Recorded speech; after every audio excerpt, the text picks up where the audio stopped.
Ahí lo ven ustedes, es el fiscal general del Estado saliente que presentaba su renuncia, su dimisión en el comienzo de esta semana, una semana en la que también se ha conocido ya que el Gobierno propone a Teresa Peramato como posible nueva fiscal general del Estado. De esta forma comienza este tiempo de análisis, este Hoy Debatimos, en el que además vamos a mirar a otras cuestiones de interés. Les hablaremos también de reacciones y nos haremos la pregunta de si puede entenderse esta resolución, esta condena contra el fiscal general del Estado saliente como una condena al propio sanchismo.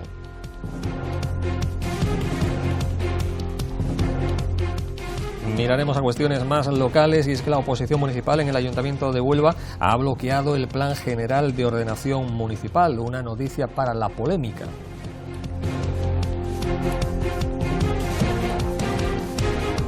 Les hablaremos también de cuestiones que tienen que ver con la economía a nivel nacional, y es que en las últimas horas se ha conocido que Telefónica ha propuesto un ERE para más de 5.000 trabajadores de sus principales filiales y también de Movistar. Son cuestiones que tienen que ver con la crónica nacional, cuestiones que vamos a abordar en tan solo unos segundos en este Hoy Debatimos, que de esta forma comienza. Bienvenidos.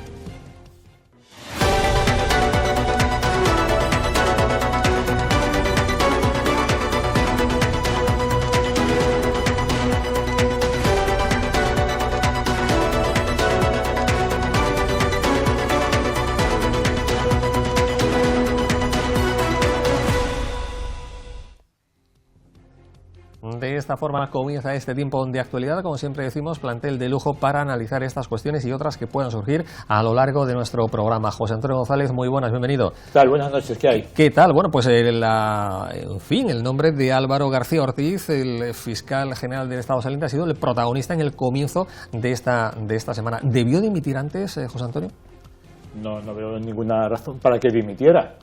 Está claro que todo esto es una operación que se ha montado a la derecha para proteger a quien realmente ha delinquido, que es el compañero de Ayuso, de la señora Ayuso. Bueno, pues hablaremos de este tema más ampliamente. Bienvenido, José Antonio González. Damos también la bienvenida a Eligio Taboada. Eligio, muy buenas, ¿qué tal? Hola, buenas noches. La misma pregunta para empezar. ¿Debió haber dimitido este hombre mucho antes? Lo ha hecho mal y tarde. Entonces, o sea que sí, que debió de haber dimitido antes. Efectivamente, sí. Además, bueno, en este caso el que está se ha dejado claro por la sentencia, el que delinque es el primero que delinque es el propio fiscal general, y eso no se puede permitir porque hace un daño importantísimo a las instituciones por parte de una persona que debe de estar protegiendo la legalidad. Bueno, pues bienvenido, Eligio Taboada. De esta forma arrancamos y entramos en detalles, entramos en más materia en tan solo unos segundos.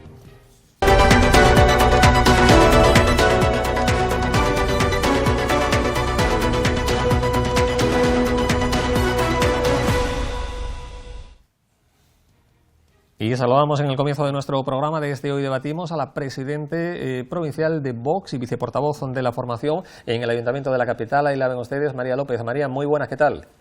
Buenas noches, nada. Hoy Pues, de forma telemática, pero encantada de estar con vosotros. Muchas gracias. Bueno, pues de esta forma comenzamos con esa noticia, con ese nombre propio de Álvaro García Ortiz, el ya ex fiscal general del Estado. Se ha conocido en las últimas horas que el Gobierno propone como sustituta a la progresista Teresa Peramato. ¿Y cómo lo ve María? ¿Debió haber dimitido este hombre antes o no?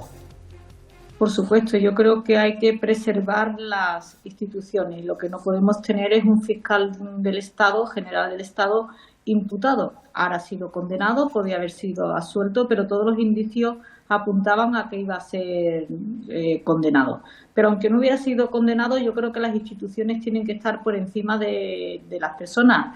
Y es como si ponemos en un gallinero un zorro a cuidar a la gallina. Es decir, que el fiscal debe estar una persona con solvencia y sin ninguna causa pendiente. Además, ya podríamos entrar en la gravedad de los hechos, es decir, utilizar su puesto para desprestigiar o para atacar a un oponente político. Yo no voy a entrar en valorar si el compañero de Ayuso ha cometido un delito o no, que eso lo tendrá que dilucidar la justicia, pero lo que sí es vergonzoso es utilizar las instituciones del Estado para atacar a la oposición.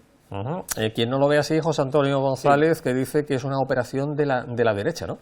Efectivamente, yo creo que no tenemos que insultar la inteligencia de las espectadoras y espectadores de este programa. Yo creo que... Sí, pero en cualquier caso, José Antonio, perdón, diciendo que es una operación de la derecha, ya estamos un poco insultando a quienes, a los magistrados que en fin, que han hecho que este hombre sea condenado. Cada uno tendrá que cargar con, claro, con su mochila ideológica. Las personas que hemos asistido estos días a la información que nos llegaba del juicio, hemos visto testigos que están obligados a decir la verdad, diciendo reiteradamente que el supuesto correo o la supuesta filtración no llegó por parte del fiscal general del Estado. Eso es lo que se ha manifestado en el juicio. Entonces, al final nos encontramos con una condena que parece que ya estaba escrita de antemano, ya estaba condenado de antemano.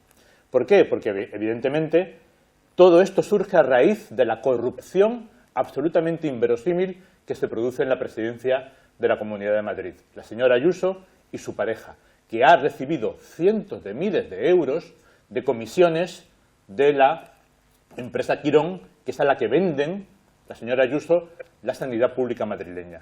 La señora Ayuso que vive en un ático pagado con ese dinero negro. Es una corrupción de tal calibre que la sanidad pública se venda a una empresa privada y a raíz de eso se reciban comisiones gigantescas, una corrupción de tal calibre que han tenido que taparla buscando un chivo expiatorio, como es en este caso el fiscal general del Estado. En el juicio se ha manifestado que no había base para culpabilizarle. Por tanto, estamos ante la sospecha de que se esté condenando a un inocente. ¿Cómo se llama esto? Esto tiene un nombre. El nombre se llama lawfare. Es el ataque por parte de la derecha a las instituciones del Estado porque las instrumentaliza políticamente. Es el hecho de que la derecha y la ultraderecha intentan gobernar a pesar de no tener mayoría parlamentaria, utilizando el Poder Judicial como ariete. Eligio. Bueno, estoy totalmente en contra. Vamos a ver, ha revelado, ha demostrado que se ha revelado datos de un ciudadano y eso no se puede permitir por parte de... No se ha revelado eso en absoluto, todo lo contrario, más bien lo que han dicho, entonces, los testigos han exculpado al fiscal. ¿Por qué ha sido condenado? No se ha demostrado en absoluto. Estás cuestionando entonces la sentencia del Tribunal Supremo. Por supuesto, hay que cuestionarla. Es una sentencia política. Política. Ya. ¿Y quién está gobernando? Efectivamente, esa es la pregunta. ¿Quién está gobernando? ¿Quién está gobernando? El Partido Socialista. Lo que demuestra es que el Poder Judicial puede oponerse al Poder Ejecutivo que ha salido de las urnas. Es que la justicia está por encima. Este es el problema al que nos enfrentamos. La justicia está por encima del poder político. O sea, lo que es evidente... No, eso será en un país utópico. En nuestro país no es así. Y en la mayor parte de los países del mundo tampoco. Sí. María, ¿qué opinamos? Hombre, la independencia judicial yo creo que debe estar fuera de duda. Después habrá personas que por sus tendencias políticas tengan algún sesgo, pero lo que es verdad es que tenemos que acatar la sentencia y podríamos, José Antonio habla de algún testimonio, pero también tenemos el testimonio de la fiscal jefe de Madrid que le dijo que también inducía a pensar que había sido una revelación por parte del fiscal general. Entonces yo creo que tenemos que ser cautos y que la justicia debe ser independiente y el fiscal general de Estado es nombrado por el partido que gobierna, es decir, que es una persona que está elegida por el partido del gobierno. Entonces, pues tenemos que ser cautos, la justicia hay que acatar las decisiones judiciales y está claro que el fiscal general tenía que haber dimitido mucho tiempo antes, porque lo que no puede hacer es por prevalecer, por estar en el cargo, de esta manera desprestigiar a esta institución. Y ahora la siguiente cuestión. ¿Podría entenderse esta condena contra el fiscal general del Estado saliente como una condena, una resolución contra el propio sanchismo, contra el propio gobierno? No olvidemos que ya desde el gobierno se dijo hace algún tiempo, se lanzó la pregunta de quién depende la Fiscalía General del Estado, ¿no? ¿Esto puede entenderse como una condena contra el sanchismo, María, o no tiene por qué? Hombre, yo no creo que sea una condena contra el sanchismo. Lo que sí es verdad es que es el primer gobierno que un fiscal general es imputado y es condenado, que eso habría que pensarlo. Yo creo que el sanchismo tiene muchos casos abiertos para que esto sea una condena. Es decir, yo creo que la condena al sanchismo la tiene en la calle, los abucheos. Pedro Sánchez no puede ir por la calle. Es decir, es España la que de verdad está condenando al sanchismo, no una sentencia de un fiscal general, que también es un dato importante a tener en cuenta. Pero yo creo que la verdadera condena al sanchismo lo vamos a ver en las urnas cuando se convoquen elecciones generales, y lo estamos viendo día a día en la calle. José Antonio. Sí, hombre, yo creo que quienes no pueden ir por la calle son esos activistas fascistas que van a las universidades y que son rechazados por el conjunto de las estudiantes y de estas universidades, ¿no? Yo creo que aquí no podemos hablar de condenar al sanchismo. Aquí lo que podemos hablar es de un acto judicial que trata de proteger el entorno de la señora Ayuso, el entorno, digamos, del núcleo fuerte del PP, y trata de dar un mensaje, el mensaje de no podéis tocar los intereses de Ayuso y del PP de Madrid y del corazón del PP y de la derecha y de la ultraderecha en España. Un mensaje de que, aunque no hayamos ganado las elecciones, aunque no tengamos mayoría parlamentaria, podemos mandar a través del Poder Judicial.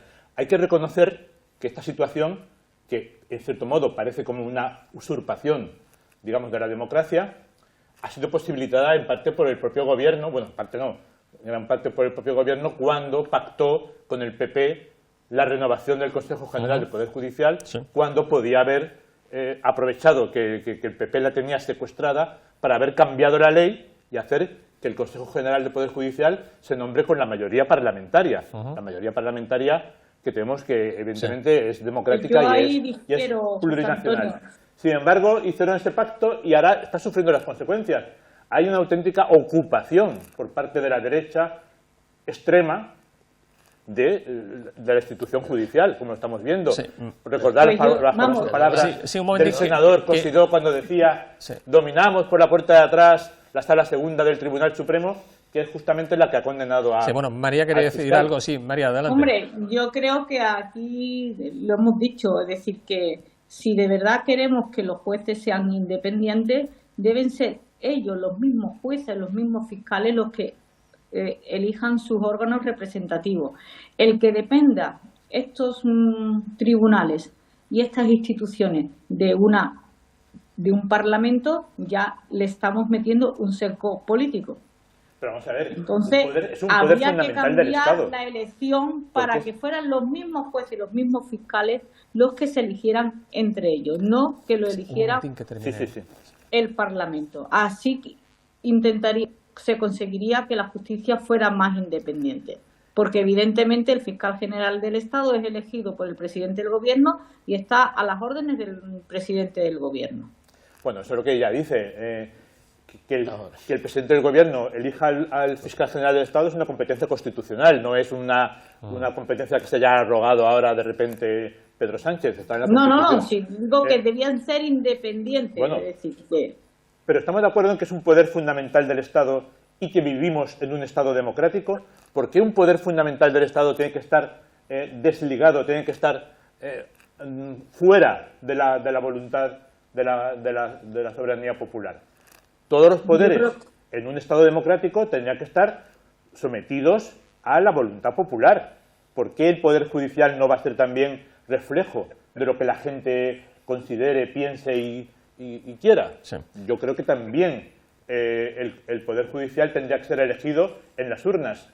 De hecho, en los países más democráticos del mundo, como es México en la actualidad, lo están haciendo. Sí. Eligio. El único que ha dicho aquí yo controlo a la Fiscalía es Pedro Sánchez. No, es que es una competencia constitucional. Y eso, el PP sí dijo que por la puerta de atrás controlaba el una Tribunal competencia Supremo. Institucional que es controlar a la Fiscalía. No. Pues lo que dijo Pedro Sánchez. Yo no lo he escuchado ni al señor Feijóo ni a Santiago Abascal decir eso. El que lo ha dicho y lo ha dicho ha sido Pedro Sánchez. ¿Tú escuchaste cuando dijeron que controlaban por la puerta de atrás la Sala Segunda del Tribunal? Sí, escuchaste también, ¿verdad? Sí. También, yo lo que he escuchado es lo que dijo Pedro Sánchez. Y eso es clarísimo. Lo que no se puede estar politizando a la Fiscalía. Es un poder importantísimo, pero no se puede politizar. Y la izquierda es lo que está haciendo, politizando. Y ahora le tiráis el balón a la derecha. Aquí no es ni derecha, o sea, hay que defender la legalidad. Y la legalidad se defiende desde la claridad, vale, y no politizando, ni politizando, ni controlando. ¿Qué opinas de las actividades de la pareja de Ayuso? Que hablamos de legalidad. Bueno, ¿te parecen actividades legales? Cuando él mismo ha confesado que es un defraudador de Hacienda, que es un comisionista de la venta de la sanidad pública. ¿Se juzga o no? Para eso están los tribunales, ¿no? Claro. Igual que todo. Si es un defraudador, de Hacienda, pues entonces para eso está Hacienda también, para controlar, verificar y ir contra. Pero se está haciendo. Quiero recordar que el fiscal general del Estado, que ha tenido que dimitir porque ha sido condenado, a mi juicio, injustamente, es también una persona que apoyó la aplicación de la ley de amnistía, ley que sale del poder de la soberanía popular, del Parlamento español. ¿Cuyo objetivo cuál es de esa ley, José Antonio? Es establecer un clima de concordia y de convivencia pacífica. O sea, permitir que Puigdemont, con todas las españolas y españoles. Permitir que Puigdemont vuelva a España también, ¿no? Por ejemplo, efectivamente. Reventar el Estado. Puigdemont, que sepamos, está acusado de un delito político. Sí. Sería un delincuente político, por lo tanto. Habría que poner en cuestión hasta qué punto eso es justo o no. Y quería señalar también que el fiscal general del Estado apoyó la correcta aplicación de la ley de solo sí es sí, cuando hubo tantos jueces que intentaron echarla abajo, haciendo una interpretación torticera de la misma que beneficiaba a delincuentes sexuales. Quiero decir que es una persona que ha defendido leyes progresistas y leyes feministas. Hay que recordar que hoy es 25 de noviembre. Cuando estamos hablando aquí, se ha producido ya esa manifestación en Huelva en la que la gente ha salido a reivindicar una vez más que se pare ya ese machismo estructural de la sociedad española. Bueno, María quería decir algo. Hay muchos motivos por los que la derecha y la ultraderecha podían tener ganas de quitarse de en medio al señor García Ortiz. Sí, María. No, es que José Antonio solo estaba diciendo y no recordaba también que en el tema de la amnistía también se iban a indultar a aquellos delitos que tenían que ver con temas económicos siempre que hubieran utilizado para usarlos en un referéndum ilegal. Es decir, que no solamente estamos hablando también de una usurpación o de de malgastar el dinero de todos los españoles, en este caso particular de los catalanes, y eso hay que tenerlo también en cuenta. Y ahora mismo estábamos diciendo que este gobierno no tiene una mayoría parlamentaria, es decir, que Junts se ha desligado, seguro que va a conseguir lo que necesite para que el PSOE siga hasta el año 2027, pero ahora mismo las cuentas no salen. Estamos hablando de que ahora mismo el PSOE gobierna en minoría y no tiene esa mayoría parlamentaria del que tanto presumen. Bueno, pues cambiamos de asunto antes de despedir a María, que va a estar con nosotros en esta primera parte de nuestro Hoy Debatimos. Me gustaría preguntarle una cuestión, y es que la oposición de Huelva, incluida Vox, ha votado, pues ha hecho que esté bloqueado el Plan General de Ordenación Municipal. ¿Esto por qué, María? Bueno, aquí la verdad es que en el pleno de ayer hubo dos votaciones muy importantes, una del plan de ordenación municipal y otra el de los presupuestos, ¿no? Uno le hacía falta una mayoría absoluta, nosotros votamos que no, y en los presupuestos pues nosotros también votamos que no, que si hubiera estado todo el Partido Socialista pues los presupuestos tampoco hubieran salido para adelante.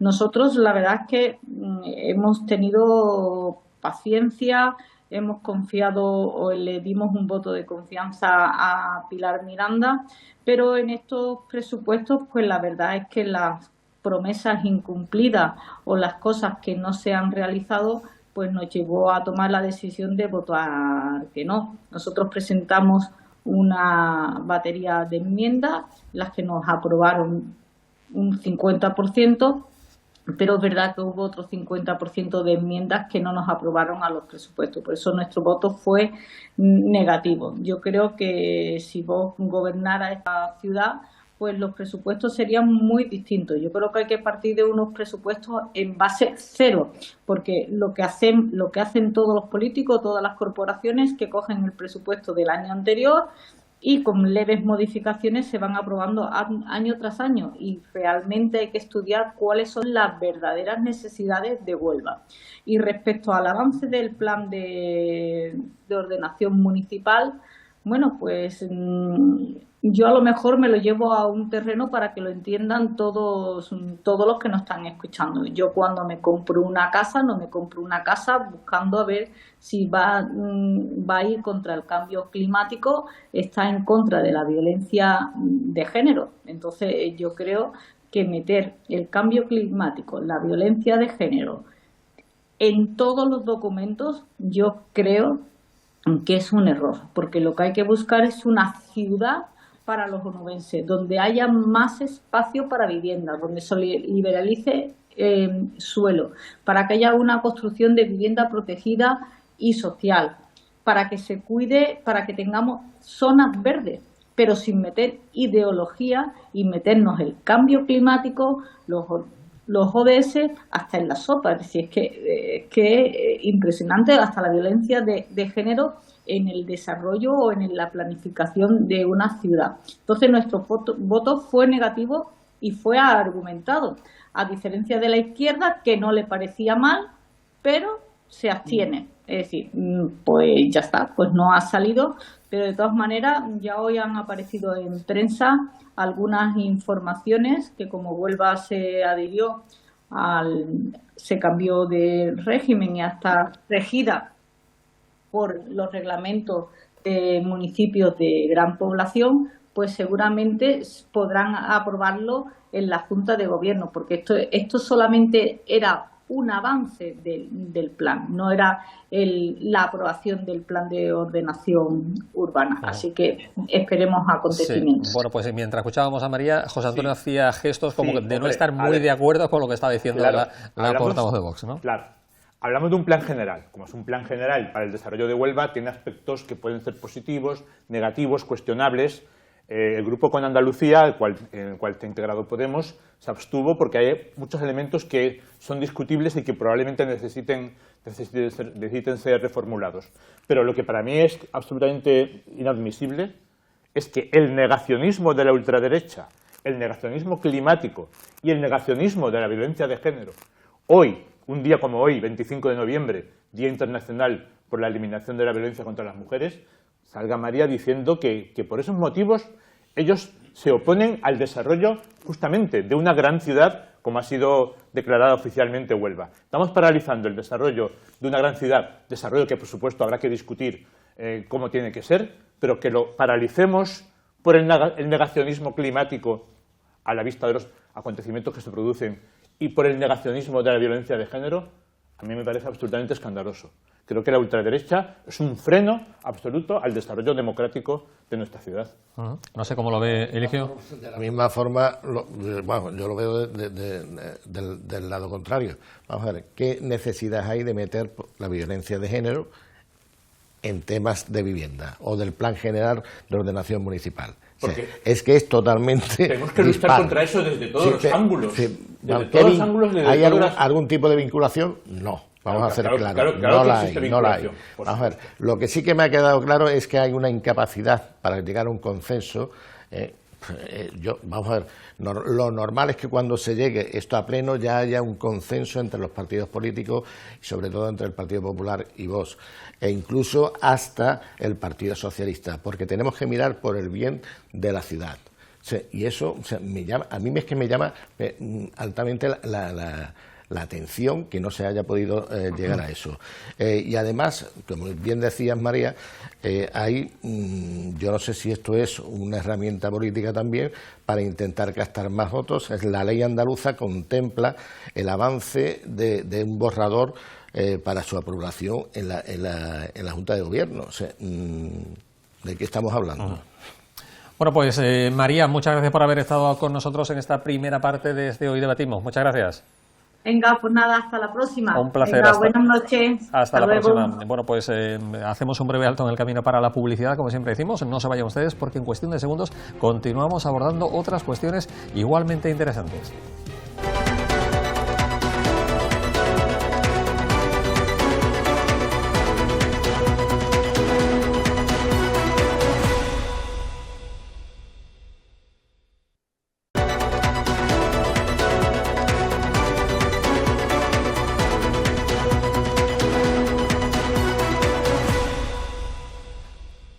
Entramos en la segunda parte de nuestro programa, de este tiempo de análisis que hemos comenzado hablando de esa dimisión del fiscal general del Estado y también de la propuesta por parte del Gobierno central de la progresista Teresa Peramato, que bueno, pues es el nombre del día, podríamos decir, en las últimas horas. Se incorpora con nosotros Julio Díaz, analista, ya saben ustedes, y habitual colaborador de este programa. Julio, muy buenas noches, bienvenido.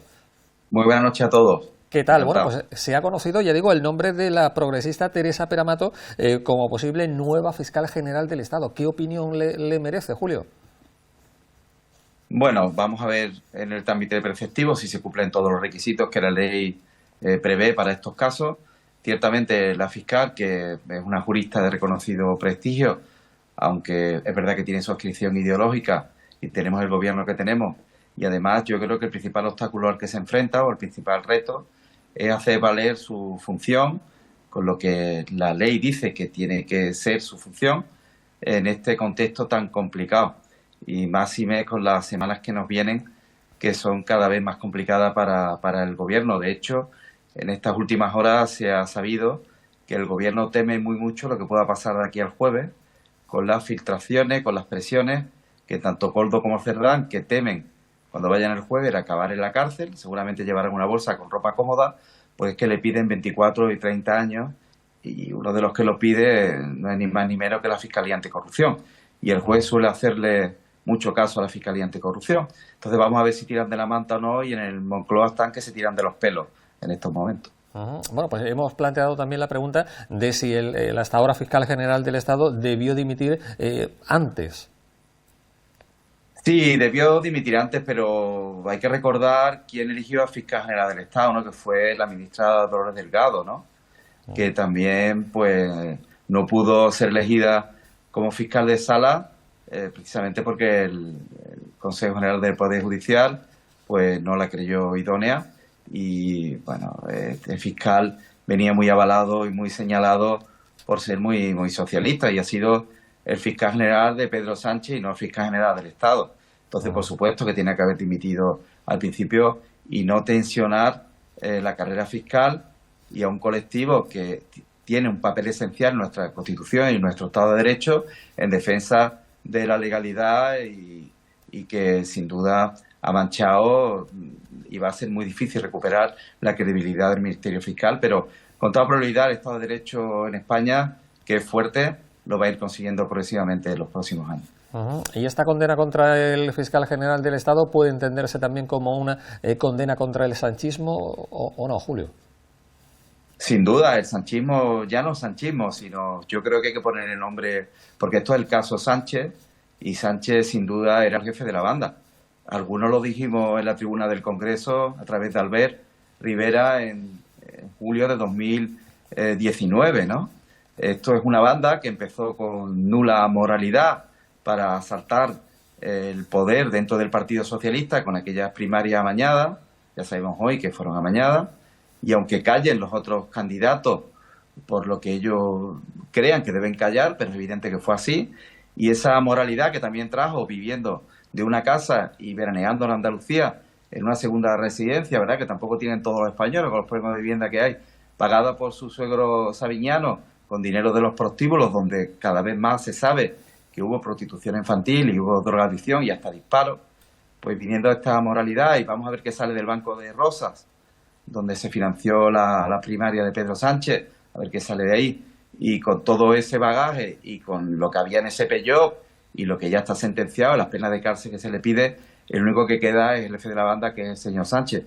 Yo estoy convencido que en los próximos días, y precisamente hace unas horas, Aldama ha recuperado en 3 terabytes en un disco duro que el juez le ha devuelto de sus dispositivos móviles, Estoy convencido que de aquí al jueves vamos a tener noticias y las próximas semanas, que además declara Aldama también en la Audiencia Nacional, pues vamos a saber más de la financiación ilegal y la implicación directa de Pedro Sánchez, que ya sabemos que es un personaje con cero empatía con los problemas de los ciudadanos, absolutamente aferrado y enfermo de poder, y al que le queda ya muy poco. Yo vaticino, Antonio, que va a ser el primer presidente imputado de la historia democrática española y que además esta supuesta financiación ilegal del PSOE se va a aclarar y se va a poder probar en sede judicial. En definitiva, que bueno, pues la semana ha comenzado bastante intensa y sigue bastante intensa, y a ver qué nos depara, ¿no, Eligio?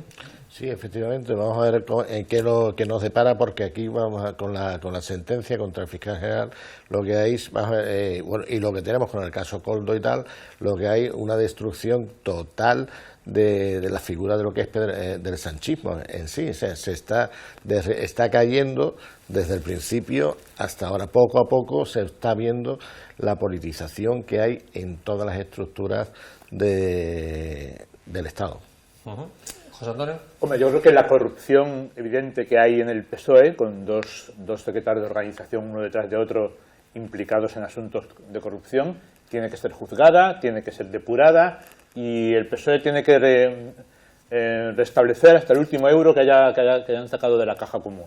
Es evidente. También hay que recordar que el PP tiene 60, se dice pronto, 60 casos abiertos de corrupción.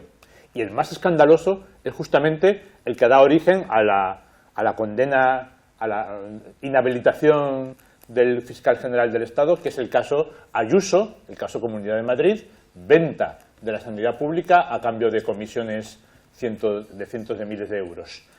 Yo creo que el bipartidismo se dará mano en el tema de la corrupción, pero además el PP y la ultraderecha llevan la ventaja de que han logrado controlar por la puerta de atrás y por la puerta de adelante el Poder Judicial, y lo utilizan como un ariete precisamente para intentar conseguir lo que no consiguen por las urnas. Claro, y toda esta situación, Julio, José Antonio, Eligio, ¿puede llevar a Pedro Sánchez a finalmente adelantar las elecciones generales?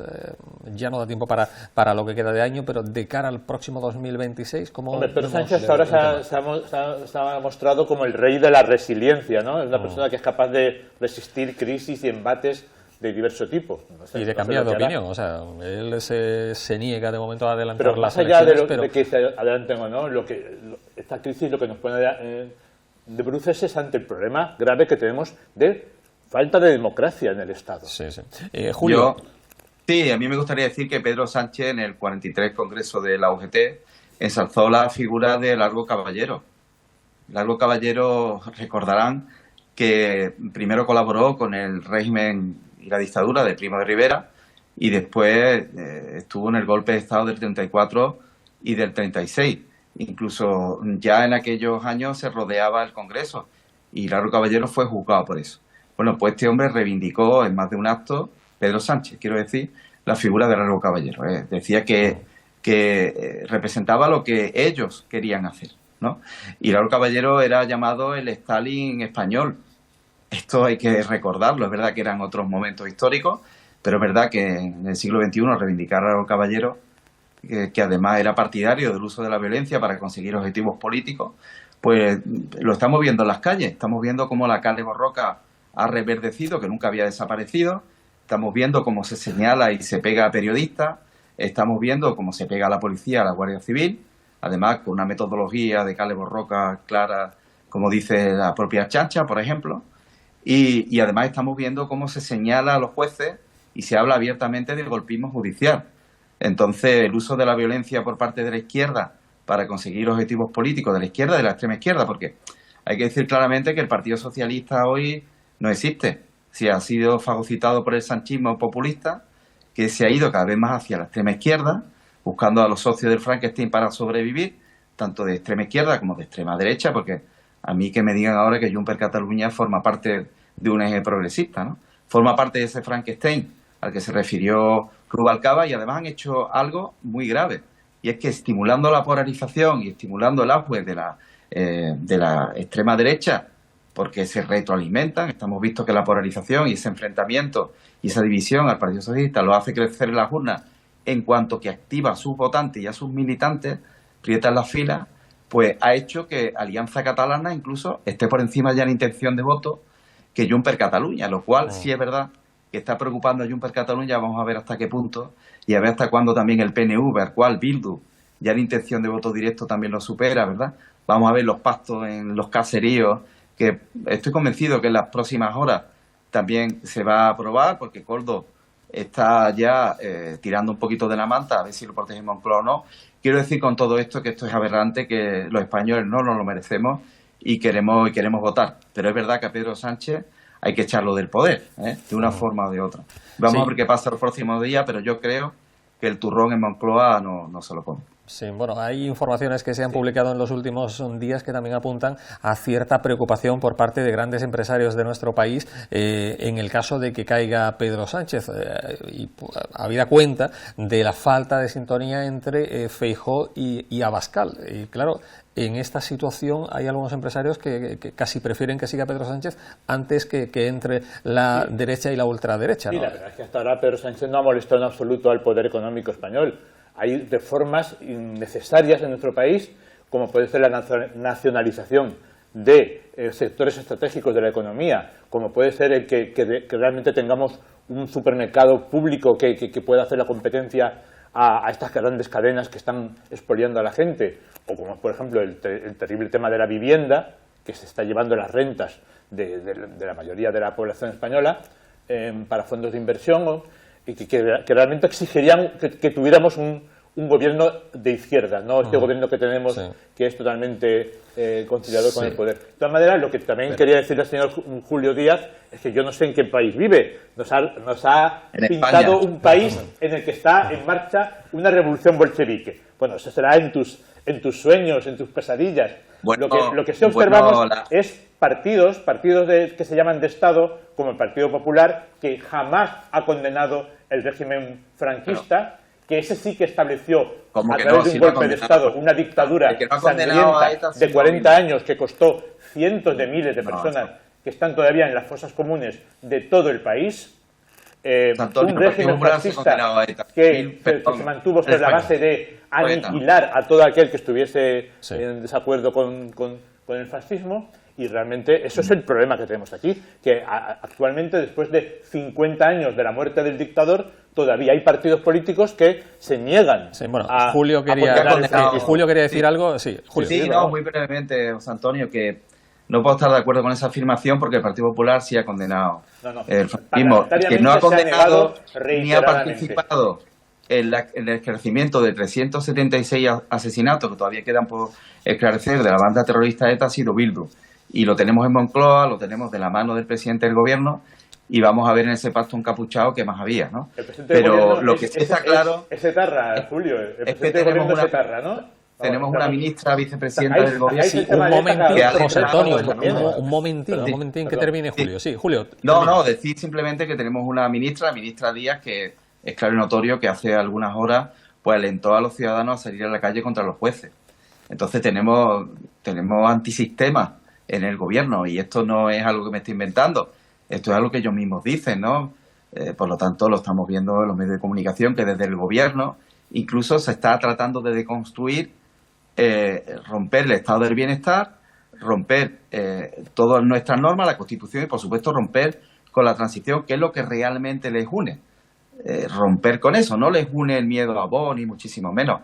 Por cierto, al hilo, y termino, Antonio, con lo que estabas diciendo antes, nunca el capitalismo de amiguete ha hecho que vaya también el IBEX 35. Lo digo porque algunos nos acusaron de que veníamos de la mano a la política del IBEX 35, y si mira los resultados de las cuentas de muchos elementos del IBEX 35 y mira un poco cómo se ha legislado por parte del gobierno, lo poquito que han podido legislar en esta legislatura, pues algunos se han visto muy favorecidos. Por lo tanto, afirmo hoy aquí que algunos miembros, algunas empresas muy potentes del IBEX 35 han ayudado a Pedro Sánchez a llegar al poder, a estar en el poder y mantenerse. Y lo que sí estoy convencido es que no les preocupa que haya un gobierno diferente en la próxima legislatura. Lo que les preocupa es que los arrastre estas derivas corruptas del gobierno de Pedro Sánchez. Sí, Eligio. Yo, por mi parte, te tengo que dar de acuerdo sobre la resiliencia de Pedro Sánchez. Es resiliencia pura y dura. sí que debería de salir ya del gobierno, porque es que esto no se puede sostener, y sí también hay un problema de entendimiento entre Vox y el Partido Popular. ¿Y eso por qué? ¿Por qué esa falta de entendimiento entre Feijóo y Pues Abascal?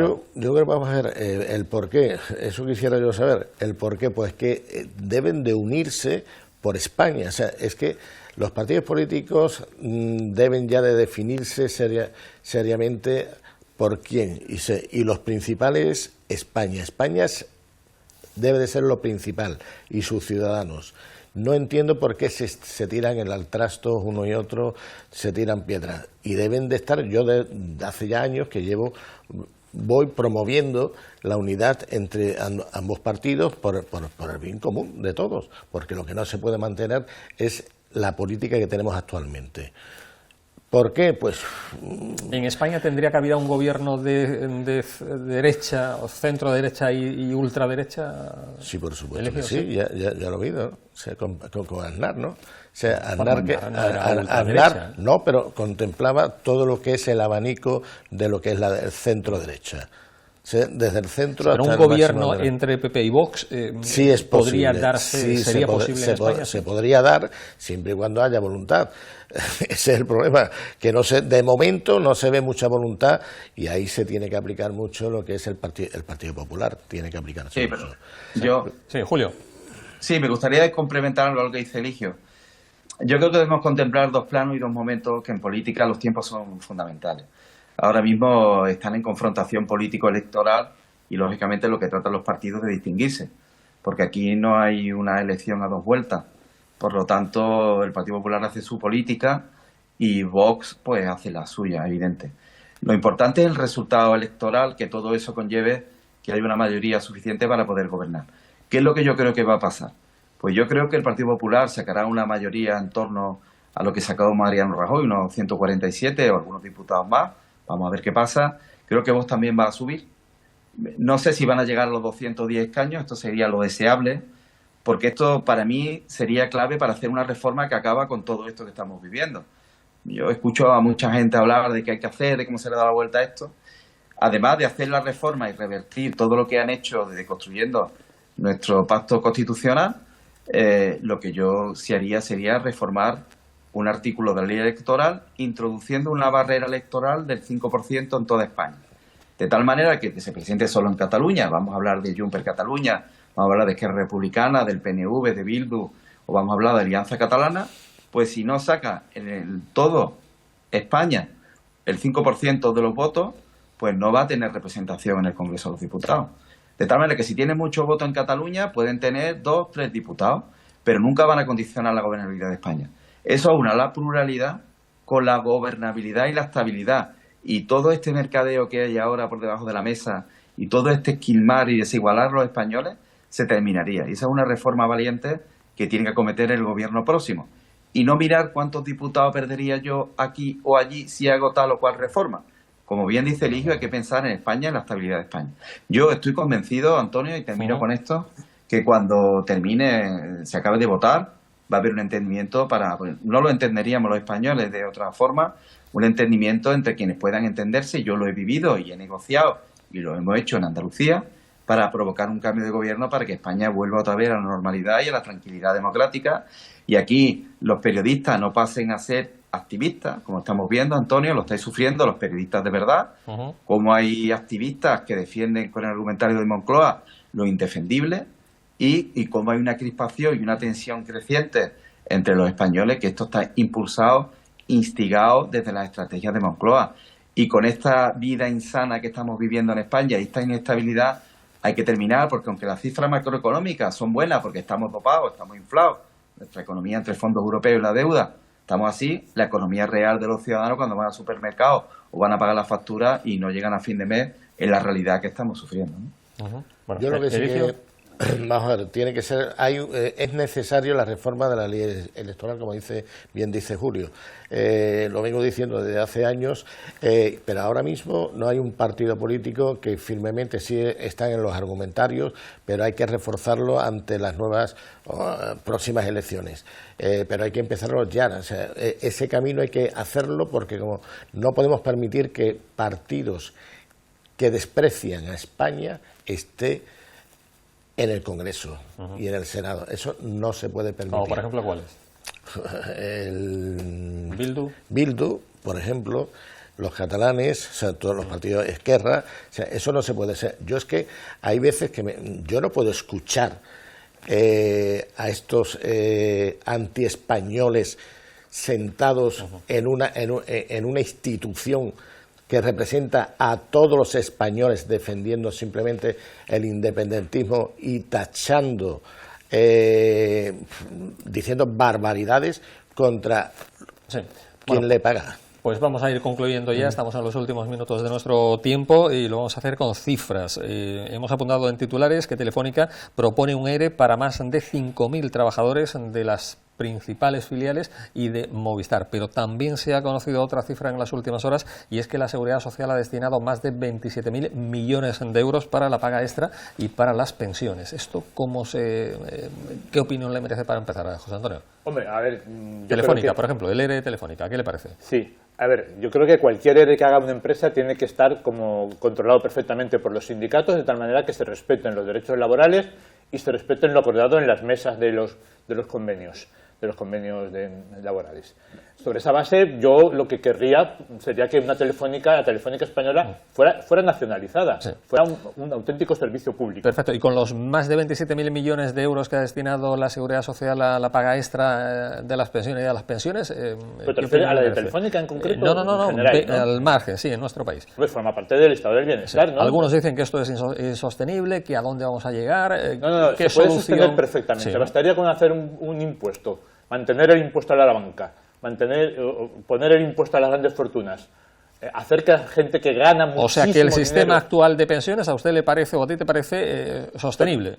Absolutamente sostenible. Bastaría con hacer una reforma fiscal para que la gente que más dinero tiene, que más dinero gana, hay que recordar que los grandes bancos hacen miles de millones de beneficios.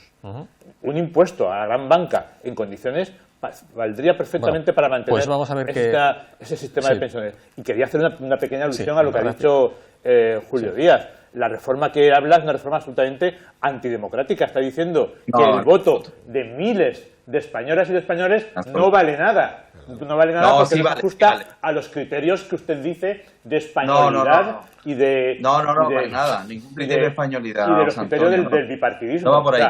De repente el voto de miles de personas no vale. Que hable Julio ya, que estamos ya... Vale solamente el que vota el PP o el que vota el PSOE. No, en absoluto, claro que valen. Un momentito, Eligio, sí, Julio.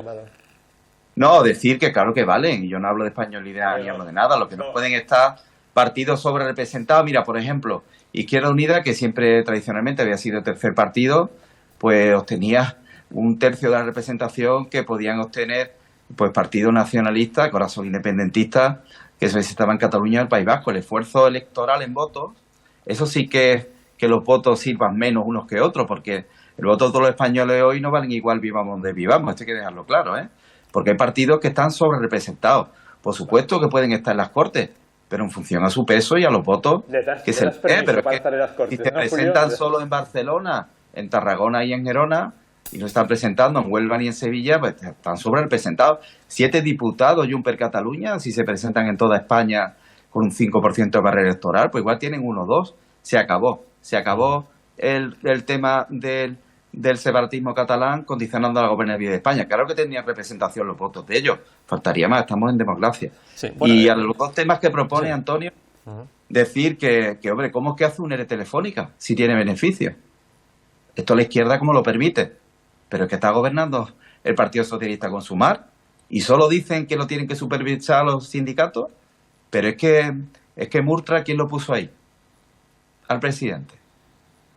Y además, no solo porque son 5.379 personas, y algunas de ellas incluso de Movistar Plus. Es que Movistar Plus no está en el crecimiento de los nuevos conglomerados multimedia y no está innovando y no lo estamos viendo, es que pierde dinero. ¿Por qué lo hacen ahora? Y esto a la izquierda como lo permite. Claro. Es una cosa increíble. Y después, con respecto a la Caja de las Pensiones y al Instituto Nacional de la Seguridad Social, es evidente que el sistema, tal y como va, no es sostenible. Y una de las posibilidades que hay es de que se financie directamente y recurrentemente de los presupuestos generales del Estado. Es que no tuvieron en cuenta cuando se diseñaron las políticas en aquel momento el baby boom y otras cuestiones que sería largo explicar. Pero desde luego en otros países ya las reformas están expuestas y están seguidas y desde luego es una anomalía y un anacronismo como está en este momento. ¿Cuál es el problema? Y con esto termino. Que nadie se atreve a meterle el diente porque son muchos millones de votantes a los que no hay que desairar. Y ese es el problema. Y hay que acometer una reforma de forma valiente, explicada, participada y que con el tiempo vayan viendo los pensionistas, vayamos viendo los que vamos a ser pensionistas, si Dios quiere, que vamos a tener pensiones, porque ahora mismo no lo tenemos seguro. Eligio. Sí, yo estoy totalmente... Me sorprende, vamos a ver, ¿Está de acuerdo con quién? ¿Con Julio o con José Antonio? No, con Julio, por supuesto, con Julio. Bueno, también podría estar de acuerdo con algunas cuestiones de las que se la he dado, José Antonio ha puesto sobre la mesa 20.000 datos y 20.000 la resiliencia sobre Pedro Sánchez le da totalmente la razón. Pero sí que es verdad que supone entre los 5 y los 7.000 ERES que quiere hacer Telefónica, suponen sobre un 25% de lo que es la plantilla aquí netamente en España. Pero bueno... que es un pellizco bueno a la plantilla. Un pellizco bastante importante. Que sea necesario, pues posiblemente sea necesario para hacerlo. Eso, yo soy liberal. Entonces, bueno, pues si la empresa lo ve para adaptarse a lo que es el mercado actual y la situación de desarrollo, pues debe de apostar por ello. Pero yo no sé cómo, bueno, ¿tú qué dices sobre ese tema? A ver. Hace un momento. Yo creo que Telefónica tendría que estar nacionalizada. Tendría que ser un servicio público. Eso significa avalada por el contribuyente. Anda José Antonio, Eligio y Antonio, que no dio nada a la izquierda en el Parlamento con Abengoa. Madre mía de mi vida, que el gobierno andaluz que no tiene ninguna competencia, que la tenía la TEPI, tenía que evitarlo, ¿qué tal? Cuando Abengoa había tenido múltiples y millonarias subvenciones públicas y que no se sabía en muchos casos dónde estaba el dinero, porque no se veía el resultado de ese impulso público. Por lo tanto, bueno, vamos a ser serios, ¿no? Bueno, pues hemos llegado al final de nuestro programa. Como siempre, un placer contar con la sapiencia de Julio Díaz, de José Antonio González y de Eligio Taboada. Un placer tenerlos aquí. La próxima semana, como siempre decimos, mucho más aquí en Telenova, Canal Costa Televisión y Condavisión. Cuídense, sean felices.